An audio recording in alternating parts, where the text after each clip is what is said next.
ndavuga umuntu yaba afite imyaka kugera kuri ingahe kugira ngo ube wakora application ya green card. Cya kabiri, ku bantu b'abajene batari bimariya, uramutse warapurayinze ugatsinda, ese icyo gihe byagenda bite? Urugero, ushobora kwimariya n'umuntu ufite umwana, yenda we waratsinze uri umwe, hanyuma bikaba ngombwa yuko muri ya periode resultat zitari zasohoka ukora mariage n'umuntu ufite umwana, bigenda biti? Nibyo bibazo bibiri nari mfite. Ikibazo cyanjye nabazaga, iyo bagiye guselekisiona bakurikiza iki? Iyo bagiye guselekisiona bakurikiza iki? Ese ni imyaka ingahe umuntu atarenga ari gukina? Harimo bakubwira ko bamaze nk'imyaka 10 bakina batarabatora, haba hari umuntu umwe ukinnye bikemera. Ni ikibazo cya kabiri. Ikibazo cyanjye kindi cya gatatu, iyo ufite abana, umwana utagomba gukinira abagomba kuba atarengeje imyaka ingahe?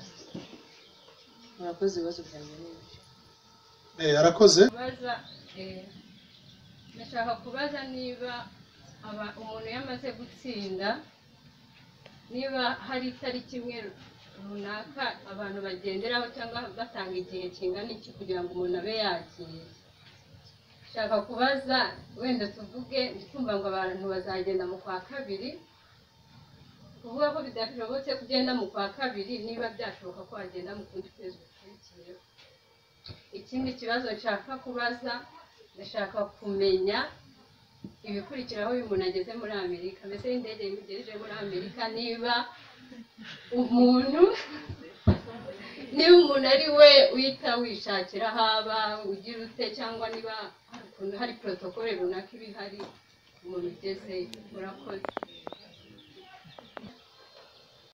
Ikibazo mfite, iyo umuntu umaze kuba selected,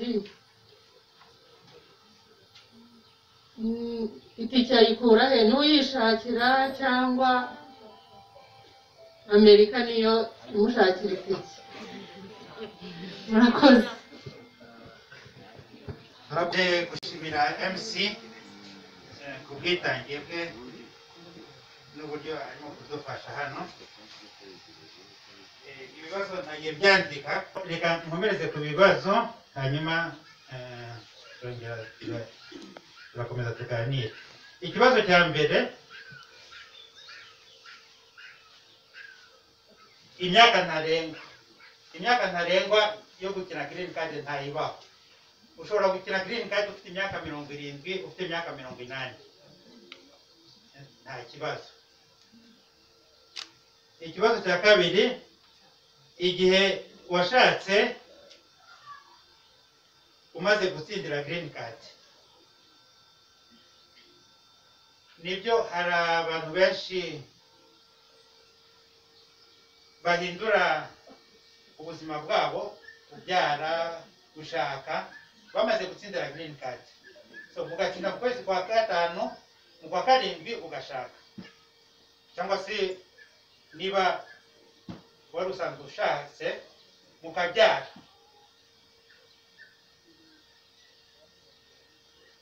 Gutsindira green card ntabwo bihagarika ubuzima burakomeza. Ababyara barabyara, abimuka barimuka. Ushobora no kuva mu Rwanda ukajya gutura mu Bufaransa. Ushobora kuba warakiniye green card ufite umwana umwe, watsinda ukaba ufite babiri, ukaba wari ingaragu mu kwezi kwa 10, igihe wakinaga mu kwa gatanu ukaba warashatse, cyangwa se ugashaka mu kwa gatandatu, mu kwa karindwi. Ibyo byose birakomeza. Ntabwo green card itegeka umuntu guhagarika ubuzima. Icyo ukora ni ugukora adjustment gusa. Ni nayo mpamvu igihe abantu batsinze, intambwe ya mbere bongera kugusaba kubibwira.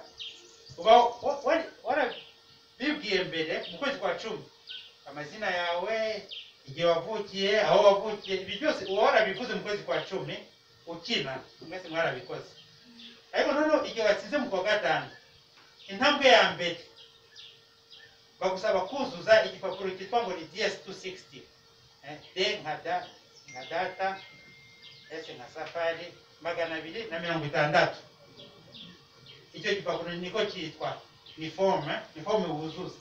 Ushyiraho nanone amazina yawe, amatariki yo kuvuka, ibiki n'ibiki, niba warashatse umufasha cyangwa umutware wawe n'abana. So niba mu kwezi kwa 10 wari ingaragu, waranditse ko uri ingaragu wenyine ukandika izina ryawe.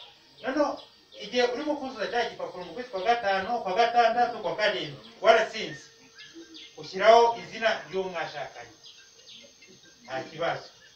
Ariko icyo ugomba kwirinda gusa ni ukubeshya. Kuko nugera muri interview byose baba babifite, bazakubwira ngo dore mu kwezi kwa 10 watubwiye kuri ingaragu, mu kwezi kwa 5 cyangwa kwa 6 wuzuza ya form ya DS utubwira ngo warashatse, twereke impapuro zawe zo ku murenge. Nuzerekana bagasanga ko washatse mbere y'ukwezi kwa 10, aho ngaho uba warabeshye. Mu kwezi kwa 10 ukina tombora. Ariko niba uzanye ibipapuro byo ku murenge bivuga ko washatse mu kwezi kwa 2, barabyemera nta kibazo. So njye cyo kimwe no kubyara, igihe wabyaye bareba ibiri hagati, icyo wakoze mbere yo kubyara n'icyo wakoze nyuma, n'impapuro zerekana ko mwabyaye, attestation de naissance n'ibindi. So ikindi kibazo gikurikiyeho ni ibihe bintu bibanzaho kugira ngo bahitemo abantu? Nta na kimwe, ni tombora. Niyo mpamvu bahita ngo ni tombora.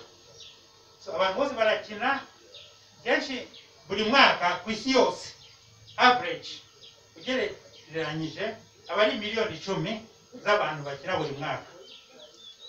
So miliyoni 10, computer igakuramo abantu 100,000, urumva ni 1%, umuntu 1%. Abo bantu nibo bakomeza. So computer nta kritere nimwe ibifite, ni random na mahirwe, hasard mu Gifaransa. So nta kritere nimwe bakurikiza.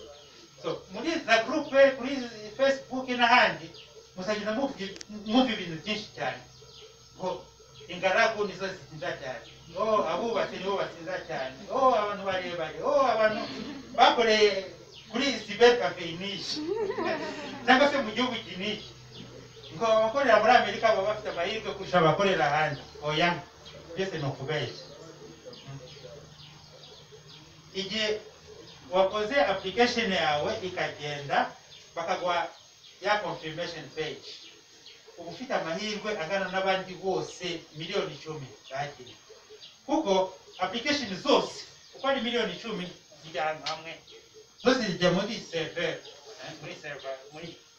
muri computer system. Ya computer system niyo itoranyamo abatsinze. So nta kritere nimwe bakurikiza.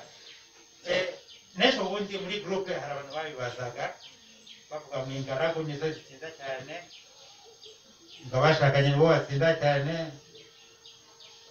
Oya, uburi ingaragu cyangwa se warashatse mwese muba mufite amahirwe amwe. Ahubwo ikibatandukanya ni uko igihe abantu bashatse, umugabo n'umugore baba bafite uburenganzira bwo gukina buri muntu ku ruhande, kandi niyatsinze umwe azajyana umuryango wose. So murumva ko abantu bashakanye baba bafite amahirwe yikubye kabiri ugereje n'umuntu ukiri ingaragu. So ikibazo gikurikiyeho, how many times can you play? Nta mubare ntarengwa, ushobora gukina inshuro 5, 10, 20, nta kibazo. Ni no mpamvu nkora nkomeza abantu kuvuga ngo ntimugacike intege. Igihe watanze ibihumbi byawe 100, ukagura passport pasiporo izamara imyaka 10 nta mpamvu yo gukina kabiri hanyuma ukabireka oya komeza ntugacike intege ibyo bintu navugaga by'umwana igihe ubuzima bwawe bukubise inshuro kanga kuva ku izima kuko ndakomeza pasiporo yanjye izamara imyaka 10 nanjye nzamara imyaka 10 nkina yizigi nzatsindira ugakomeza kuvuga ngo mu mutima ndacyahagaze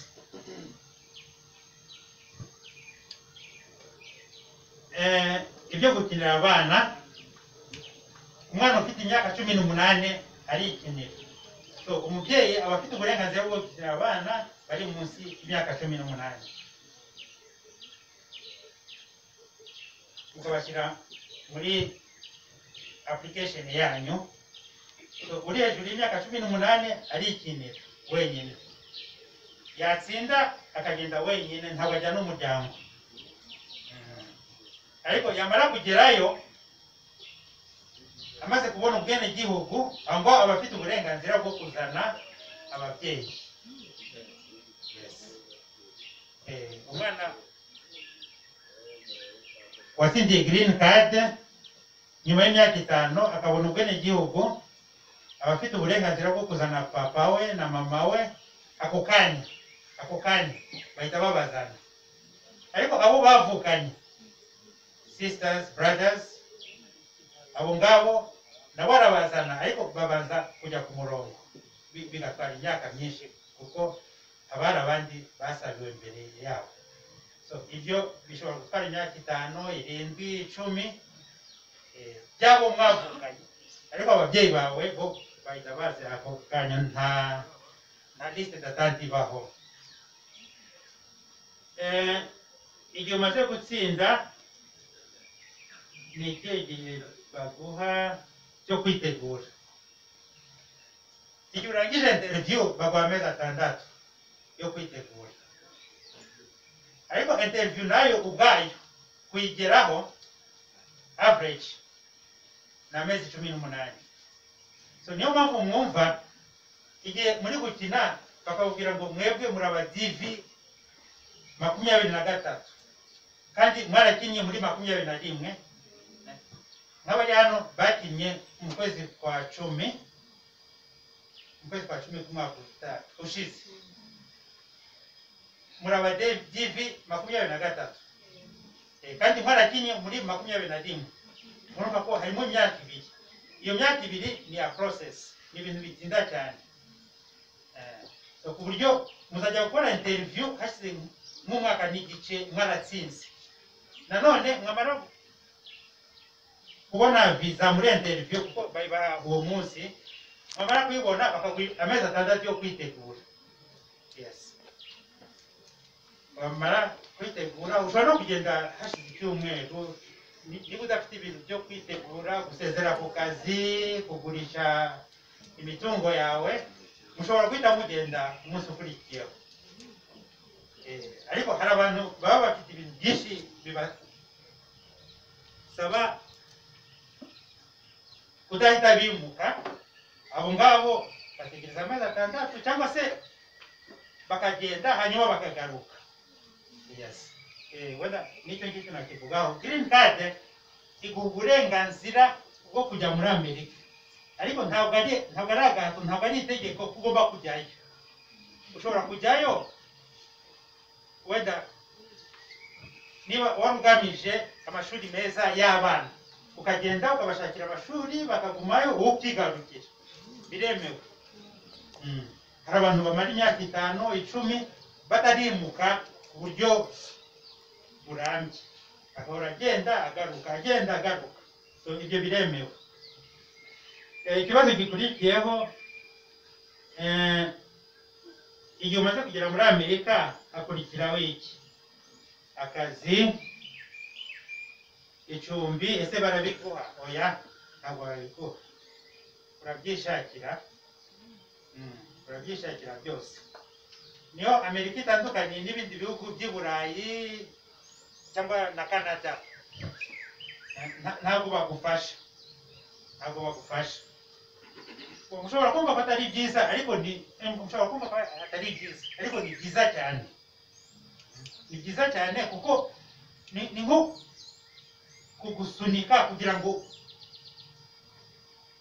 ushobore kwirwariza, ushobore kwikorera ibintu byose. Kuko burya ibintu by'imfashanyo nubwo ari ibintu byoroshye biradindiza cyane, bidindiza mu mutwe. Hari ibihugu by'uburayi cyane cyane biriya by'amajyaruguru, ibyo bita ngo ni les pays scandinaves, Denmark, Norvège n'ibindi biriya bya Suisse. Hari ibihugu byinshi by'i Burayi usanga byarabaye nka socialiste, bigatunga abantu bose imfashanyo ibiti n'ibiti, bagata imisoro ihambaye cyane amasosiyete, noneho abaturage bakirara. No muri Canada niko bimeze. Hari abantu benshi bava mu bihugu bitandukanye bakagera muri Canada buri kwezi babaha amafaranga y'ubuntu, ugasanga umuntu amaze imyaka 20 atariteza imbere, agitunzwe n'imfashanyo. Ibyo ni bibi cyane. Amerika yo irakubwira ngo genda wirwarize, ariko bakavuga uburyo bwose akazi kaba gahari. Nta muntu ushobora kugera muri Amerika ngo amare ukwezi atarabona akazi.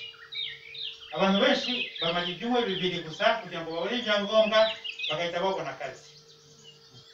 Umunsi kuva COVID itangira, ikibazo gikomeye cyane Amerika ifite ni ukubura abakozi. Nta bakozi bahari, nta bakozi bafite. Mbaye nk'urugero, abaforomokazi bose ubu ngubu muri Amerika kugira ngo bemere gukora amasaha y'ikirenga, gukora amasaha 40 mu cyumweru byo ni itegeko, mwese mugomba gukora. Ariko kugira ngo abantu bemere gukora amasaha arenze aho ngaho, baba umushahara wabo gukuba 4 cyangwa 5. Yes, umuntu uhembwa wenda amadolari 30 cyangwa 50 bagakuba 5 kugira ngo yemere gukora amasaha y'ikirenga. Kubera iki? Kubera ko abakozi babuze. So hano muri mwebwe hari abantu bari muri process bamaze gutsinda aba TV 22. Bashobora gushyira ukuboko hejuru. Yes, yes.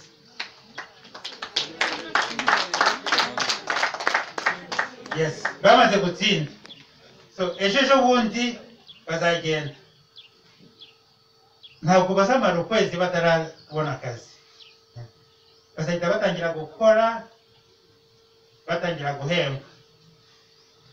Ariko igihe umuntu ari hano biragoye cyane kubyumva, kumva ko umuntu ashobora kugera hariya agahita atangira gukora.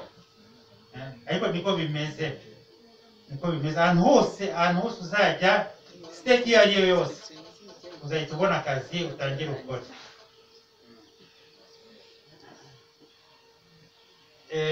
Hanyuma ikibazo cya nyuma wenda mfite Epifani aravuga ngo igihe umaze gutsinda ese urishyurira itike? Yego, ugomba kwishyurira itike. Ugomba kwishyurira itike. Usibye na tike hari ibindi byinshi ugomba kwishyurira imbere y'aho ngaho na nyuma y'aho ngaho. Imbere y'aho ngaho wishyurira ibyangombwa byo ntabwo bihenda, wenda za attestation zitandukanye. Ukishyurira kwa muganga kwa Gasasira niho ubikora gusa mu Rwanda, 250. Icyo ni icya mbere kivuna abantu. Icya kabiri kivunanye umunsi wa interview, igihe baguha interview hariya muri ambasade y'Abanyamerika i Kigali, uwo munsi mbere yo kwinjira ku muryango ugomba gutanga amadolari 330. Urumva mu Manyarwanda ni 330 hejuru gato. Ugomba kuyatanga uwo munsi cash. Ukinjira muri interview ugatsinda, bakakubwira ngo okay, tugoye amezi 6 yo kuba ugeze muri Amerika. Ubwo baba baguhaye visa itandukanye na green card. visa ntabwo ari green card. Visa ni iki? Visa ni agapapuro baguterera muri pasiporo yawe nyarwanda. Iyo niyo bita visa. Kakaguha uburenganzira bwo kwinjira muri Amerika, kugera ku kibuga cy'indege hano no muri Amerika ukakerekana, so ufite uburenganzira bwo kwinjira muri Amerika. Ariko green card nakandi gakata kameze nk'irangamuntu ugendana cyangwa se ubikiwayo mu rugo.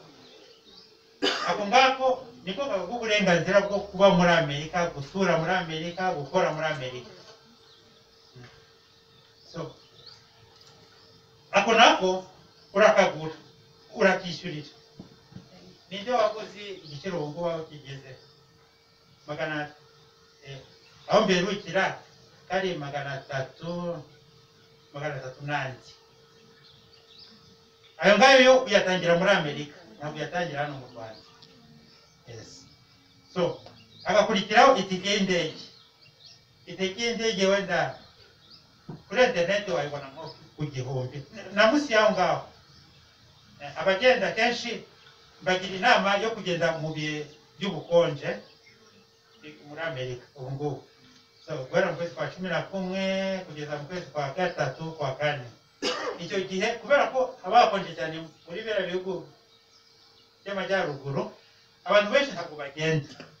So itike z'indege ziba zihendutse. Ariko mu gihe cy'ibiruhuko ukwezi kwa 6 kwa 7 kwa 8, bari abazungu bose baba bafashe ibiruhuko bagenda ku isi yose, indege ziba zuzuye cyane.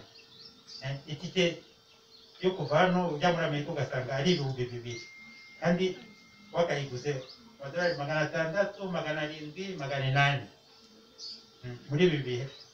Abari round trip ya one way yo kugenda gusa ntugaruke, ushobora no kwibona ku $400. So iyo ndio ntabwo ihenda cyane iyo wabikoze mu gihe cyiza. Ariko ibyo ari byo byose ugomba kwirwariza, nta muntu uri kugufashamo, leta ntabwo igufashamo. So nyuma yaho ngaho nanone umaze kugera muri Amerika nta muntu ukwakira, wishakira icumbi, ukishakira imodoka niba ushaka kugura imodoka, niba ushaka kugura ibikoresho byo mu nzu byose urimenya. Ariko ikiza cya hariya haba hari ibintu byinshi byoroshye ubuzima. Ntabwo tuvuge ugiye uri ingaragu, ntabwo uba ugomba kugira inzu yawe wenyine. Hari ibintu bita byo kuba roommate. So ukagenda ugashaka undi muntu, si ngombwa ko muba muziranye, biba biri kuri internet. Abantu batangaje ngo njyewe mfite apartment y'ibyumba 2, ndashaka undi muntu tuzabana. Ugahita umwandikira mukabana, mutaziranye, mutanahura, buri muntu afite urufunguzo, buri muntu yinjira asohoka igihe ashakiye. So niba mwishyura $100, buri muntu akishyura 50. Usanga ari ibintu byoroshye ubuzima cyane. So ntabwo biba bigoye, kandi ugahita utangira gukora no guhembwa vuba cyane. Murakoze. Ndashaka gukora akantu gato kameze nk'ijambo ry'ibanze. Igihe twatangiye kwibwirana navuze ko natangiye igikorwa hashize imyaka 17 irengaho gato. Nabitangiye mu kwezi kwa 7 umwaka w'2004. Icyo gihe Facebook yari itaratangira, WhatsApp itaratangira. Nabitangiranye abantu 25 kuri kitwaga Yahoo Group. Mushobora kuba mutakizi, cyabaga icyo gihe ntikibaho.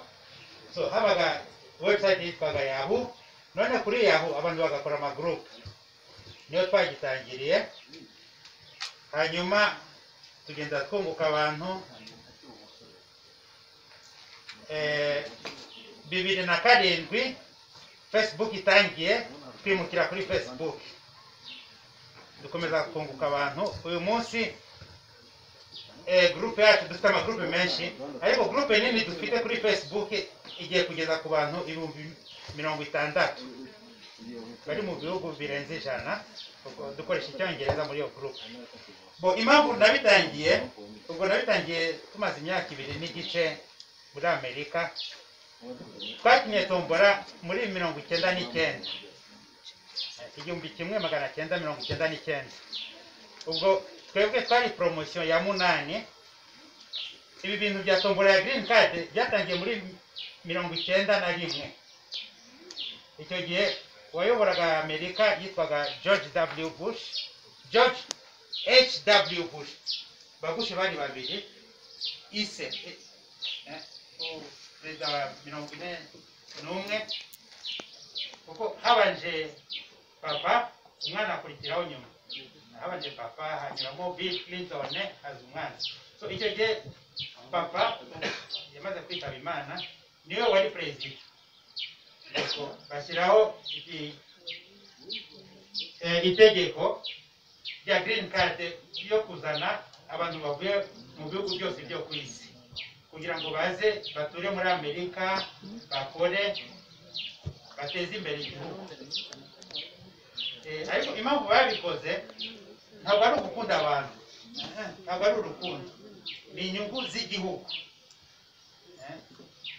Igihugu kinini gifite ubukungu bukomeye cyane, gifite abaturage barenze 300,000, ubu ni 325. So buri gihe bahora bakeneye abakozi. Ariko si ibyo gusa, bamaze kubona ko abantu baje baturuka mu bindi bihugu bakaza muri Amerika, baba bafite inyota yo gukora no kwiteza imbere kurusha bakavukira. Umwana wavukiye muri Amerika agakurira muri Amerika mu buzima bworoshye, akiga nta kibazo, agatangira gukora, yumva ko ari ibintu bisanzwe. Ariko wa muntu uvuye hanze aza afite inzara yo kwiteza imbere. Umuntu uvuye mu bukene, umuntu wakuriye mu bibazo, mu ntambara, akagera mu gihugu cyiza gituje, kimuha akazi, kimuha uburyo bwo gutera imbere, uwo muntu kabisa atera imbere cyane kurusha wa wundi wavukiye mu buzima bworoshye. So niyo mpamvu bakoze iki kintu cya green card ya tombora, kuko hari izindi green card ariko zo urebye abantu zizana n'abantu baba badafite inyota, imbaraga, ubushake bungana n'abantu baza mu buryo bwa tombora. Urugero, hari abantu baza bafite amafaranga menshi, ni itegeko naryo rimaze imyaka myinshi irenga 40. Iyo ufite miliyoni y'amadolari uzamura, Amerika iguha green card. So abantu benshi usanga bari ku murongo bakamara imyaka 3-5 bategereje. Abenshi nta nubwo bazana miliyoni imwe, hari abazana miliyoni 100, miliyari 10 z'amadolari. Abenshi bavuye mu Bushinwa, mu Burusiya. Ibyo bihugu byombi ni ibihugu bifite ubutegetsi bubi, murabizi. Ubutegetsi bw'igitugu, iyo utavuga rumwe nabwo burakubangamira. So Umurusiya umaze kugira amafaranga menshi, bariya bita ngo ni ba oligarch arayafata akajya kuyashyira ahantu yizeye ko batazayamwambura. Umuntu uhayobora witwa Putin, iyo utavuga rumwe nawe arakunyanga kabisa akagushyira ku isoko. Mu Bushinwa niko bimeze. So urwo ni urugero, iyo uzanye amafaranga Amerika iguha green card. Ariko wa muntu wazanye amafaranga cyangwa se umuntu wazanye ubwenge, nabyo bibaho, nawe ni ndi green card y'abanyabwenge. Bagatwara Abashinwa bakaza gukora muri high tech. Biriya bigo byose bikomeye, Microsoft, Yahoo, Google, Facebook, Amazon, byuzuyemo Abashinwa n'Abahindi kuko ni abanyabwenge cyane. Bakaza bagateza igihugu imbere. Abaganga bo muri Amerika 70-80% ni Abahindi. Sinzi ukuntu imitwe yabo yarezwe, ariko ni abanyabwenge cyane. So Amerika ifite izo za gahunda nyinshi zo kuzana abantu abafite amafaranga, abanyabwenge bose bakaza. Iyo uri muri universite waje kwiga babona uri umuhanga cyane ukarangiza baguhereza diplome yawe yometseho green card bakubwira ngo diplome yawe ngiyi niba ushaka kuguma muri Amerika you are welcome urakaza neza. So ariko noneho ibi bya tombora byo nta bantu baza yararangije amashuri yisumbuye gusa, yari umushomeri mu gihugu aturukamo afite imyaka 25 30 nta kindi yigeze akora mu buzima bwe, nta income, umushahara yigeze ahembwa, akaza ukwezi kwa mbere agasanga akorera miliyoni 2 miliyoni 4 z'amanyarwanda. Uwo muntu azakora cyane kurusha umunyamerika wavukiye. So ibyo bintu byose maze kubibona, maze kubona ukuntu bifitiye akamaro abantu baza muri iyo programme ya Green Card, nibwo niyemeje gutangiza ibyo gufasha abantu. Nari maze imyaka 2 n'igice, twagiye mu mwaka wa 2002 gutangira. So niyemeza gutangira gushishikariza abantu kubyitabira, kuko n'ubundi ni ibintu biri aho ngaho, wowe nutabikora abandi bazabikora, kuko buri mwaka ni itegeko babita ngo DV Act, Diversity Visa Act ni ukuvuga itegeko. Byanze bikunze buri mwaka bagomba gutanga Green Card 50,000 mu buryo bwa tombora bwa loteri. Ubu ngubu ni imashini ibikora, imashini igafata abantu bose bakinnye igakuramo abantu 1,100 bakabwira ngo ngaho mutagire mukore process iri mara amezi 18, hanyuma bagakuramo 50,000 bakaza muri Amerika. So maze iyo myaka 2 ndeba ukuntu bihindura ubuzima bw'abantu harimo n'ubwanjye. Igihe twajyanye na madame twari dufite abana bari bakiri bato, ngira ngo umuhungu mukuru yari afite imyaka 7 8. Abana barakura bariga batera imbere, mbona ukuntu byabagiriye akamaro. Ndavuga ngo ibi bintu ni byiza, ni byiza ku muryango, ni byiza ku babyeyi batsinze, ariko ni na byiza ku bantu mwasize inyuma, kuko ntabwo ari ubuzima bwanyu gusa papa mama n'abana, bihindura n'ubuzima bw'abantu bose mwasize inyuma. Hari utuvideo nabohereje bise ngo ni success story, ukabona umuntu aragiye, umusore inkumi atagiye gukora, ashoboye kwiteza imbere, ariko agateza imbere abantu bose yasize inyuma.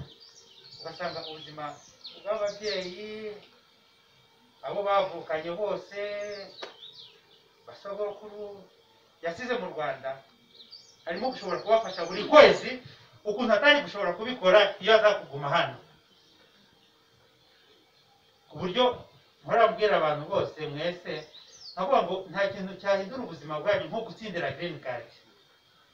Nono bibashishikariza mwese mu magroupe kuri Yahoo, kuri Facebook na WhatsApp, kugira ngo mubyitabire, mubishishikarire, nubwo mwaba muhura n'ingorane n'ibibazo by'imibereho, by'ubukene, by'ubushomeri, bibabuza kuba mwabikomeza. Ubu hari abantu badashoboye kuza hano kubera kubura 5,000 byo kwipimisha. Murumva ni ibintu bibabaje, ariko ni ibintu biriho muri ubu buzima murimo uyu munsi. Ni ubuzima nanjye nabayemo, wenda mugihe turi dusangira tuvuga ubuhamya, nanjye naza kubabwira ubuhamya bwanjye. Nakuriye mu buzima bugoye cyane bw'ubukene, bw'imibereho mibi, bw'ubushomeri muri Kongo, hariya kuri Goma, urabona bw'iki. Ariko ibyo bibazo byose duhura nabyo ntabwo bigomba gutuma ducika intege.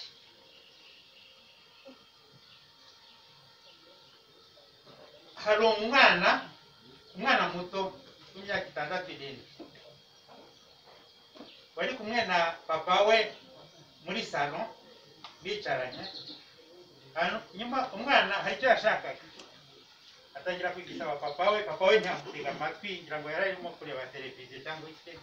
Noneho umwana arahaguruka aza hejuru ya papa we, aramubwira ngo papa ndashaka ibi n'ibi. Papa abura amahoro. Noneho isa arahaguruka. Oya, mbere yo guhaguruka yabanje kumubwira ngo genda subira hariya wicare, urambuza amahoro. Umwana arangira papa ntabwo mva hano udakemuye ibibazo byanje. Noneho bigera ahantu hamwe papa ararakara cyane, arahaguruka. Wakana we nakubwiye ngo genda hariya wicare. Umwana abonye bikomeye aragenda aricara. Noneho areba papa we mu maso n'umujinya mwinshi cyane, aramubwira ngo papa nubwo unyishaje ku ngufu, mu mutima ndacyahagaze. Mu mutima ndacyahagaze. Natwe niko tugomba kumera. Igihe duhuye n'ibibazo by'ubukene, by'ubushomeri, by'inzara, byo kubura minervale y'abana, ubuzima buba budukubita akanyafu cyangwa iki. Natwe ni ukumera nka wa mwana, tukabwira ubuzima atari mu magambo, umutima. Nuko mfite ubuzima bubi, mfite ibibazo by'ubukene, mfite ubushomeri, maze imyaka 4-5 nararangije kaminuza nta kazi, ariko mu mutima ndacyahagaze. Ubu buzima turimo ntabwo ari paradizo. Ntabwo ari paradizo. N'umuntu uri muri Amerika, n'umuntu uri Burayi, bose bafite ibibazo. Udafite ibibazo by'amafaranga, afite ibibazo by'ubuzima bya sante, arwaye kanseri, arwaye diabete. Umuntu udafite ikibazo cy'ubuzima cya sante afite ibibazo byo mu rugo, umugabo n'umugore batumvikana. Umuntu udafite ibyo bibazo afite ibibazo ku kazi, yateye imbere, ari hejuru, ni umuyobozi ukomeye, ariko nta mahoro afite, buri gihe ahora arwana n'ibintu. Udafite ibyo bibazo byose akaba ameze neza, mukamubona buri munsi kuri televiziyo, uvuga ngo uriya muntu kabisa ameze neza.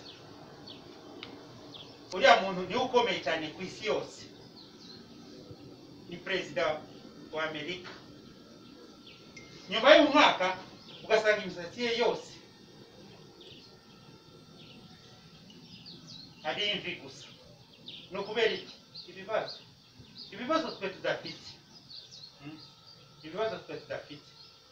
Obama, mwaramubonye, Barack Obama, nyuma y'umwaka umwe cyangwa 2 sinibuka, yabaye perezida ari umusore mwiza cyane, ariko nyuma y'imyaka 2 imisatsi yose yari maze kuba imvi, ku buryo nyuma y'imyaka 4 agiye kongera kwiyamamaza. Mushobora kubibona kuri YouTube, kuri disikuru yakoze muri convention yamwamamazaga imufata nk'umukandida w'abademokrati. Yavuze ngo hari igihe njya mu biro saa 9 z'ijoro. Ubundi White House iriya nzu ya perezida uko iteye, hasi aba ari ibiro, hejuru niho perezida atura n'umuryango we kuri etaje. Noneho saa 9 z'ijoro wakamanuka akava muri etaje akajya mu biro, niwe wabyivugiraga. Saa 9 z'ijoro nabuze ibitotsi, nabuze ntakambira, nkajya mu biro muri office, ngapfukama nkajya ku mavi. So murumva ibibazo afite. Twe dusinziriye tumeze neza, we yabuze ibitotsi akajya gupfukama mu biro asenga. So ibibazo twese turabifite, kandi kurya mu buzima biragoye cyane kubyemera kuri mwe. Ku bantu bafite ibibazo by'ubukene mu buzima, ibibazo byoroshye cyane gukemura ni ibibazo by'amafaranga. ibibazo by'ubukene kuko amafaranga ahora azenguruka uyu munsi akaza ejo akabura ejo bundi akaboneka ariko umuntu urwaye kanseri nta gisubizo umugabo utumvikana n'umugore bakajya muri divorce nta muti bya bibazo bya Obama saa 9 z'ijoro nta gisubizo nta muti so nicyo kintu nashaka guheraho mbakomeza mbabwira ngo ibibazo muhura nabyo ntibizabane tesha umurongo mwiyemeje ntibizabakura umutima muzakomeze mumere nka wa mwana muvuge ngo wa buzima nubwo uri kunyishaza kukingufu umutima ndacyahagaze